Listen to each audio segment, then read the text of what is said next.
Combination చాలా బాగా work out అయింది. సత్య గారి కామెడీ బాగుంది, వైవాహ comedy. So out and out entertainment కాబట్టి సో సంక్రాంతి ఎంటర్టైన్మెంట్ అది బాగా వర్కౌట్ అయింది అనిపించింది. సినిమా నాకైతే నచ్చింది. అండ్ సాంగ్స్ చాలా బాగున్నాయి. మెయిన్ గా సాంగ్స్ ఎంటర్టైనింగ్ గా ఉన్నాయి. హీరోయిన్స్ ఇద్దరు కూడా మంచి engaging and entertaining.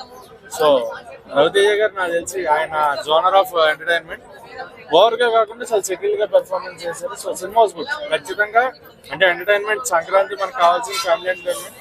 So family audience రావాలి. అసలు అలాంటి ఫ్యామిలీ ఆడియన్స్ వచ్చే సినిమా వరప్రసాద్ గారి తర్వాత ఇదే అవుతుంది. ఖచ్చితంగా ఉంది. రవితేజ గారి ఎనర్జీ లెవెల్స్ కానీ అది కానీ కంప్లీట్ గా ఉంది. రవితేజ గారి నుంచి అంటే మాస్ ఆయనే చెప్పారు, వంట ఫైట్లు లేదంటే జాతర ఫైట్లు ఇవన్నీ చేసేసి నేను అలసిపోయాను కొత్తగా ఏదన్నా అని. సో ఆయన ఎంటర్టైన్మెంట్ జోన్ లోకి ఆయన వచ్చినట్టు అనిపించింది. ఆయన నుంచి ఎక్స్పెక్ట్ చేసిన ఎంటర్టైన్మెంట్ అయితే వర్కౌట్ అయింది.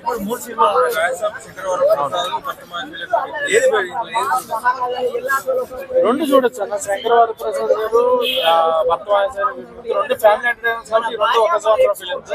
అది హర్రర్ ఎంటర్టైన్మెంట్ కామెడీ కాబట్టి అది కూడా కామెడీ ఉంది అందులో కూడా. సో కామెడీ ఎంటర్టైన్మెంట్ రాజ్యసభ కూడా నాకు చాలా నచ్చిందండి.